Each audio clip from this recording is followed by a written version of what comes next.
வந்து நீங்க குறுந்தொகை எடுத்துட்டு, அது ஒரு சங்க இலக்கிய நூல், 11 மேல்கணக்கு நூல், 8 தொகையில 2வதா இருக்கக்கூடிய நூல். ரொம்ப ரொம்ப அருமையான ஒரு அகப்பொருளை சொல்லுகின்ற ஒரு இலக்கிய நூல்.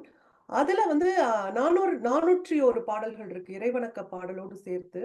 அதுல வந்து நீங்க எப்படி வந்து 30 பாடல்களை மட்டும் தேர்ந்தெடுத்து பூக்கள் பூக்கும் தருணம்னு ஒரு தலைப்பை நீங்க சொன்ன மாதிரி சூட்டி நீங்க எழுதுனீங்க. அந்த பாடல் தேர்வு 30 பாடல்கள் எப்படி தேர்வு செஞ்சீங்க? அது சங்க இலக்கியம்னு வரும்பொழுது, நான் இந்த இடத்துல வைதேகி அம்மாவ சொல்லணும். அவங்க வந்து 2014 14 15ன்னு நெனைக்கிறேன் நானு. இங்க தமிழ் சங்கத்துக்கு வந்து ஒரு ஒர்க் ஷாப் மாதிரி பண்ணாங்க. அதுல தான் ஏன்னா, நான் தமிழ் வழியில படிச்சிருந்தாலும், நான் முழுக்க முழுக்க தற்கால இலக்கியம் அந்த மாதிரி தான் எடுத்து படிச்சுக்கிட்டு இருந்தேன். சங்க இலக்கியம் அப்படிங்கிறது எனக்கான வாய்ப்பு இல்ல. ஆனா இருக்கு. சங்க இலக்கியம் தெரியும். படிக்கிறதுக்கான வாய்ப்பு இருந்தாலும், அதுல அவ்வளோ ஈடுபாடோட நான் இல்ல. இது முழுக்க முழுக்க வைதேகி அம்மா தான் காரணம். ஆம், அப்புறம் எனக்கு படிக்கிறதுக்கு ஆரம்பிச்சதுக்கப்புறம் என்னால படிக்க முடியும். பொருள் வச்சு, உரை நூல்கள் வச்சு என்னால படிக்க முடிஞ்சுச்சு. அதுல வந்து படிச்சுட்டு இருக்கும்போது நம்மளுக்கா எனக்கு என்னென்ன பாட்டு புடிச்சதோ, அந்த பாட்டுகள் எல்லாம் தான் 30 பாடல்கள் எடுத்து தேர்வு செஞ்சு எழுதுனது. 401 பாட்டுக்கும் எழுதியிருக்கலாம். ஆனா என்னன்னா, எல்லாத்துக்கும் அ எல்லாரும் அவங்க அவங்க படிச்சு எல்லாரும் எழுதணும். அ நம்மளே எல்லா பாட்டுக்கும் நம்மளே அ எழுதிட்டோம்னா, மத்தவங்களோட கருத்துக்களும் வரணும் அப்படிங்கனால, எனக்கு இதுல 30 போதும்.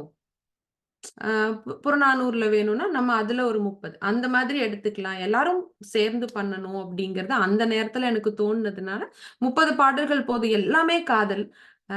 ரொம்ப தெகட்டிரும் இல்லைங்களா? எல்லாமே காதல். ஒரு 401 காதல் வந்து குறுந்தொகையில சொன்ன மாதிரி, அதுல இருக்கிற அழக வந்து நம்ம அப்படியே நம்மளோட எழுத்துல கொண்டு வர முடியுமா? அப்படிங்கிறது ஒரு முழுக்க முழுக்க காதலா 30 சொன்னா போதும். அ ஒரு சிறு துளி இருந்தா போதும். அந்த குறுந்தொகையோட அ அ இதைய புரிஞ்சுக்கிறதுக்காக அப்படிங்கிறதுனால 30 பாடல்கள். அ அந்த பூக்கள் பூக்கும் தருணம் இது காதல் சார்ந்து காதல் பூக்கும் தருணம் அப்படிங்கிற மாதிரியும் அதுல பொருள் எடுத்துக்கலாம் அப்படிங்கிறது தான் அந்த தலைப்பு. பிளஸ் 30 பாடல்கள் தேர்ந்தெடுத்து அந்த நேரத்துல எனக்கு என்ன புடிச்சதோ, அந்த அந்த பாடல்கள்ல தேர்ந்தெடுத்து எழுதுனது தான். சிறப்புங்க.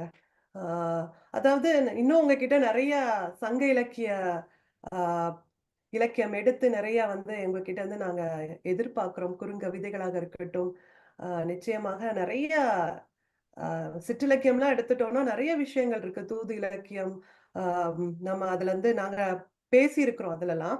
அதனால இன்னும் நீங்க அதெல்லாம் எடுத்து இன்னும் எளிமையா எங்களுக்கு தரணும் அப்படிங்கிறது தான் என்னுடைய இந்த இடத்துல ஒரு வேண்டுதலா நான் சொல்றேன். அடுத்ததாக வந்து அ கவிஞர் கபிலருடைய குறிஞ்சிப்பாட்டு. ஆ உரையும் எழுதியிருக்கீங்க. அது கவிதையாவும் நீங்க கொடுத்திருக்கிறீங்க. அந்த தலைப்பு இதுலயும் அது. "ஓவியர் மருதுவின் தூரிகையின் காதல்." கதை சொல்லட்டுமா? அத பத்தி எங்களுக்கு கொஞ்சம் நீங்க சொல்லுங்களேன். மா எல்லாம் ஏஐ பிக்சர்ஸ் வந்துட்டு சொல்லிட்டு இருந்தாங்க. அதுவுமே முதல்ல அட்டைப்படம் வந்தது வந்து இது திருக்குறள் 3.0 அப்படின்னு சொல்லி தான் அதுவும் சொல்லிட்டு இருந்தாங்க. ஆனா எனக்கு அதெல்லாம் விட வந்து ரொம்ப பெருமை வந்து மருது ஐயா வந்து ட்ராஸ்கி மருது ஐயா வந்து எனக்கு வரையறதுக்கான ஓவியம் வரையறதுக்கான வாய்ப்பு கிடைச்சது. ஏன்னா எவ்வளோ பேர்த்துக்கு அது கிடைக்கும்னு எனக்கு தெரியல. ஏன்னா அவர் பெரிய பெரிய கவிஞர்களுக்கும், அ எழுத்தாளர்களுக்கும் வரைஞ்சிட்டு இருக்கிறவங்க. அது வந்து 2018 ஃபெட்னாக்கு இங்க வந்திருந்தாங்க. அப்ப நான் தான் நிகழ்ச்சி ஒருங்கிணைப்பாளரா இருக்கும்பொழுது, அப்படியே அறிமுகம். ஆனா வந்து கேட்கும்பொழுது எனக்காக கேட்காதீங்க. ஏன்னா அறிமுகம் ஆயிட்டோம். இங்க வந்துட்டு போயிட்டாங்க. அதனால நம்ம போய் ஓவியம் கேட்கிறோம். ஒரு ஒரு திருப்பி செய்யறது மாரி ஆயிருந்து அவங்க ஒரு மாரி கடமைப்பட்ட மாரி நெனச்சிடக் கூடாதுங்கனால, எனக்குன்னு சொல்லாம எழுத்துக்கள் மட்டும் அ கொண்டு போய் ஏன்னா ஆல்மோஸ்ட் அவர் மறந்திருந்தாங்க. எனக்கு ஃபோட்டோ பார்த்ததுக்கு அப்புறம் தான் அவங்களுக்கு என்ன நெனவே வந்திருக்கு. அந்த மாதிரி கேட்கும்பொழுது அவரு ரொம்ப தயங்கி 4 படம், 1 படம், 10 படம் அந்த மாதிரி தான் தயங்கிட்டு அதுக்கப்புறம் ஒத்துக்கிட்டாங்க. ஒத்துக்கிட்டதுக்கு அப்புறம் தான் இது எனக்குன்னு சொன்னதுக்கு அப்புறம் அவருக்கு ஞாபகமே இல்ல. ஃபோட்டோ பார்த்துட்டு, "ஓ! ஆமா எனக்கு ஞாபகம் இருக்கு" அப்படின்னு சொல்லிட்டு, அதுக்கப்புறம் ஓவியம் மருது ஐயா வரைய ஆரம்பிச்சாங்க. அ மொ கொஞ்சம் படங்கள் தான் சொன்னாங்க வரைஞ்சு குடுக்குறேன்னு சொல்லிட்டு. ஆனா, ஒவ்வொரு வாரமும் நான் வாரம் வந்து ஒரு அ இதுல போர்ட்டல்ல போட்டுட்டு இருந்தோம். A1 அந்த இதுல போர்ட்டல்ல போட்டுட்டு இருந்தோம். அதுல ஒவ்வொரு படங்கள் ஒவ்வொரு வாரமும் பார்த்துட்டு அவங்களே வரைய ஆரம்பிச்சுட்டாங்க. எனக்கு எல்லா பாட்டுக்கும் அ எல்லா நான் வாரம் எழுதுறதுக்கு எல்லாத்துக்கும் வரைஞ்சு குடுத்துட்டாங்க. அது வந்து எனக்கு பயங்கர பெருமை. அதனால இந்த நூல் வந்துட்டு எதுலயுமே ஆசிரியர் பேருது நமக்கு தான் பெருமை. ஆனா இந்த அ பூ இதுல குறிஞ்சிப்பாட்டுக்கு வந்து எனக்கு பெரிய பெருமை என்னன்னா, 1 எனக்கு கபிலர் பாடல்கள் பிடிக்கும். கபிலரோடது 2வது வந்து மருது ஐயா ஓவியம் வரைஞ்சது வந்து அதனால தான் அவர் பேர் அதில இருக்கணும். அ எனக்கு அதனால ஓவியம் மருதுவின் தூரிகையில் காதல் கதை வெறும் காதல் கதை சொல்லட்டுமா தான் இருந்துச்சு. மருதையா ஓவியம் வரைய ஆரம்பிச்சதுக்கு அப்புறம் வந்து கண்டிப்பா அவங்களோட பேர் இருக்கணும். ஏன்னா நான் வேற என்ன என்ன குடுத்தாலும் எனக்கு அது அவங்களுக்கு எவ்ளோ பணம் இல்ல எவ்ளோ குடுத்தோம்னாலும், அது வந்து அவரு வரைஞ்சு குடுத்ததுக்கு எனக்கு ஈடு செய்ய முடியாது அப்படிங்கிறதுனால அவர் பேர் அதுல இருக்கணும். அது அதனால தான் வந்துட்டு அது குறிஞ்சிப்பாட்டு வந்துட்டு எனக்கு ரொம்ப எல்லா இல்ல காதல் பாடல்களையும் விட எனக்கு குறிஞ்சிப்பாட்டு ரொம்ப மனசுக்கு நெருக்கமா இருந்தது அது படிக்கும்போது. ஏன்னா அதுல கதை அந்த எப்படி தொல்காப்பியத்துல இருக்கிற அந்த காதலுக்கான இலக்கணம் சொல்லியிருக்காங்க இல்லைங்களா? அந்த இலக்கணத்த வந்து கபிலர் அப்படியே எடுத்து இதுல ஒரு ஆரிய அரசனுக்காக உங்களோட பண்பாடு சொல்லுங்க. எப்படி இருக்கு? காதல் வாழ்க்கை எப்படி இருக்கு? கல்யாண வாழ்க்கை எப்படி இருக்கு? அப்படிங்கிறத சொல்லுங்கன்னு ஆரிய அரசன் கேட்டபோது, கபிலர் வந்து நம்மளோட பண்பாடு, நம்மளோட கதைய வந்து அந்த இலக்கணம் மாறாம அப்படியே வந்துட்டு அ சொல்லும்பொழுது, "நீங்க எனக்கு இது ஒரு பாடலா வடிச்சு குடுங்கன்னு" கேட்கறாங்க. அப்ப வந்து கபிலர் எழுதினதாகவும் வந்து அதுல சொல்லியிருக்கிறாங்க. அதுல நெறைய செய்திகள் வந்து எந்த இடத்துல நம்ம காதலுக்கு இலக்கணம் அப்படிங்கிறது வந்து பெரிய ஒரு செய்தியா இருந்துச்சு. அந்த பாடல்கள் அப்படியே இருக்கு. அதுல இருக்கிறது மாறாம சொல்லியிருக்காங்க. எங்க தலைவன் பேசணும், எங்க தலைவி பேசணும், எங்க வந்து தோழி பேசணும், எங்க செவிலித்தாய் பேசணும், எங்க அம்மா பேசணும்.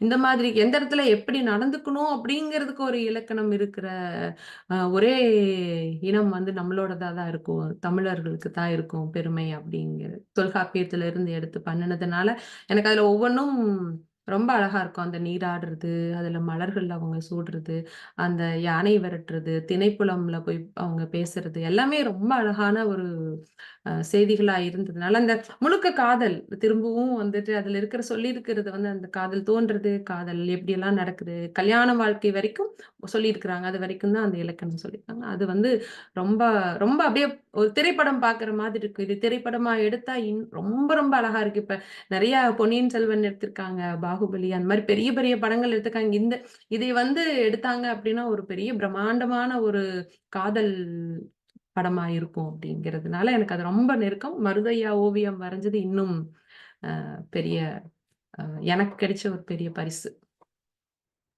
நிச்சயமா தோழி. அதாவது நிறைய ஆளுமைகளுடைய தாக்கம் உங்களுடைய பேச்சிலும் சரி, உங்களுடைய எழுத்திலும் தெரியுது. ஓவியர் மருது ஐயா, அதுக்கப்புறம் நா. முத்துக்குமார் அவர்கள், கலைஞர் அவர்கள்ன்னு சொல்லி நிறைய பேருடைய அந்த தமிழ் தாக்கம் உங்களுடைய ரத்தத்திலே இருக்குன்னு நெனைக்கிறேன். அதான் உங்களுக்கு இந்த மாதிரியான சிந்தனைகள், அ உங்களுடைய தேர்வும் அகப்பொருள் சார்ந்து இருக்கக்கூடிய அந்த குறிஞ்சிப்பாட்டு எல்லோருக்குமே பிடித்த ஒரு இலக்கியம். அத எடுத்து அத அழகா நீங்க கொண்டு வந்த அ கவிதைகளாக இருக்கட்டும், ரொம்ப சிறப்பா அமைஞ்சிருக்கிறதுக்கு இதெல்லாம் அந்த தாக்கங்கள் எல்லாம் காரணமா இருக்கும். ஆ அதேபோல நம்ம எல்லோருக்குமே தமிழன் அப்படிங்கிற ஒரு தமிழன், தமிழச்சி அப்படிங்கிற ஒரு எண்ணம், பெருமை, தமிழன் என்று சொல்லடா தலை நிமிர்ந்து நில்லடாங்கிற மாதிரி நம்ம மகிழ்ச்சியா, பெருமையா இருக்கிறோம். அந்த தமிழன் அப்படிங்கிற தமிழச்சி அப்படிங்கிற அந்த பெருமை அடையக்கூடிய தருணங்கள், ஏன்னா உங்களுடைய பெயர்லயே வந்து நான் ஒரு தமிழ்க்காரி அப்படின்னு ஒரு கெத்தா சொல்ற அளவுக்கு நீங்க வந்து அ உங்கள அறியப்படுறோம் நாங்க தமிழ்க்காரின்னோன. அந்த தருணங்கள் எப்போ? நீங்க எப்போ அந்த பெருமையை உணர்கிறீர்கள்? இந்த தமிழ்காரி வந்துட்டு இது ஒரு திட்டமிட்டெல்லாம் நான் வச்சுக்கல இந்த பேரு. இது வந்து ஊர்ல இருந்து இங்க வரும்பொழுது நான் ஹாஸ்டல்லயே இருந்தேன்னு சொன்னேன் இல்லைங்களா? அந்த மாதிரி தான் வந்தேன். எனக்கு கல்யாணம் ஆயிடுச்சு. நான் எங்கேயோ வரப்போறேன். எனக்கு எதுவுமே தெரியாம வந்தேன் நான். ஏன்னா, நான் முழுக்க முழுக்க ஹாஸ்டல்ல இருந்து தான் படிச்சேன். நான் திருமணத்துக்கு 1 மாதம் முன்னாடி தான் வீட்டுக்கே வந்தேன். அதனால திருப்பியும் நம்ம எங்கேயோ போறோம் அப்படிங்கிற எனக்கு அந்த பிரிவு அதெல்லாம் புரியல எனக்கு. இங்க வந்ததுக்கு அப்புறம் ஒரு வெற்றிடம் வந்து மனசுக்குள்ள வந்துருச்சு. என்ன நம்ம இப்படி ஏன்னா அங்கலாம் பெரிய கிராமத்துல எப்படி இருக்கும்? பெரிய வீடு, பெரிய வாசல் அந்த மாரிலாம் இருந்துட்டு, இங்க வந்து ஒரு சின்ன பெட்டி மாதிரி வந்ததையும், நம்மள ஏமாத்திட்டாங்களோ அப்படிங்கிற மாதிரி தான் எனக்கு வந்ததுக்கப்புறம், என்ன இப்படி வந்து உட்கார்ந்துட்டோம்? என்ன பண்றது? பக்கத்துல யாரும் இல்ல. அப்படி யோசிக்கும்பொழுது ஒரு கவிதையில வந்து இப்படி வான்வழி பயணம் அப்படின்னு சொல்லி ஒரு சின்ன கவிதை மாதிரி எழுதும்போது, இருந்தாலும் ஊர் நெனப்பு இருக்கும் இல்லைங்களா? அந்த நெனப்புல அந்த தமிழ்க்காரின்னு போட்டது. அது திரும்ப வரும்பொழுது, இது நல்லாருக்கு இந்த பேரு அப்படிங்கிறதுனால, அதை நம்ம நம்ம பிராண்ட் பண்ணிக்கணும் அப்படிங்கிறதுனால, நான் அதுல இந்த பேர வச்சுக்கிட்டேன் அவ்வளோதான். ஆனா அது உணர்வுல இருந்ததுனால தான் அது வந்துச்சு. அப்புறம் அவ பேர் ஏதாவது எழுதணும். இப்ப சித்ரா மகேஷ், சித்ரா மகேஷ் அப்படிங்கும்பொழுது, எனக்கு அது வேற ஏதாவது நல்லா இருக்கணும் பேரு அப்படிங்கிறதுனால தமிழ்க்காரி. அப்புறம் தமிழச்சி அக்கா இருக்காங்க. அந்த பேர் நம்ம எடுத்துக்க முடியாது. அது அவங்களுக்கானது. அந்த மாரி ஏதாவது பேர் மாத்தி எழுதுறதுக்கான ஒரு பேர் வேணும் அப்படிங்கிறதுக்காக தமிழ்க்காரி அப்படிங்கிறது நம்ம வைக்கணும் அப்படின்னு.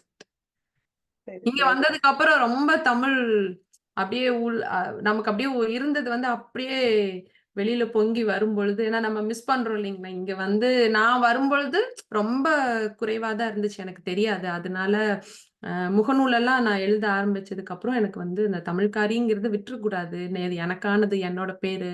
தமிழ்க்காரின்னா என்னோட பேரு அப்படிங்கிறதுனால அந்த பேரு. ரொம்ப அழகா சொன்னீங்க.